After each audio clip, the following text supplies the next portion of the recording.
1,03,00,000 हेक्टरवरील पिकांचं नुकसान राज्य सरकारकडून केंद्राकडे गेल्या आठवड्यात 29,000 कोटींची मागणी कृषी मंत्री दत्तात्रय भरणे यांची माहिती।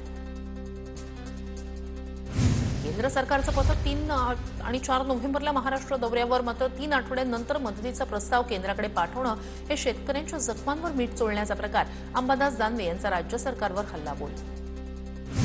राज्यानं केंद्राकडे एक प्रस्ताव आधीच पाठवलाय, त्यानंतर केंद्राच्या पथकानं पाहणी केली।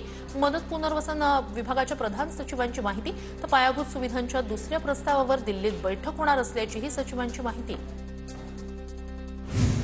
एकनाथ खडसे गुंडगिरी करत आहेत। आमदार चंद्रकांत पाटील यांची एकनाथ खडसेंवर टीका। खडसेंनी आदर्श आचारसंहितेचा भंग केल्याचा चंद्रकांत पाटील यांचा आरोप। मुंबईत राज ठाकरेंच्या प्रभागामधील दुबार मतदारांबाबत मनसेकडून हरकती। मनसेनं शोधलेल्या दुबार आणि बोगस मतदारांची यादी महापालिकेला सादर। दादर माहीम विभागातील दुबार मतदारांवर मनसेकडून आक्षेप।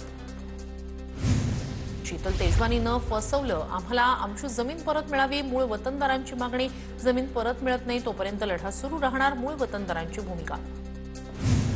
पिंपरी चिंचवडमध्ये मतदार यादीत घोळ। पवारांच्या राष्ट्रवादीच्या इम्रान शेख यांच्या आईच्या नावाची थेट बारामतीच्या शिरसुफळ गावात नोंद, तर वडील युनुस शेख यांचं नाव इंदापूरच्या भिगवण गावात।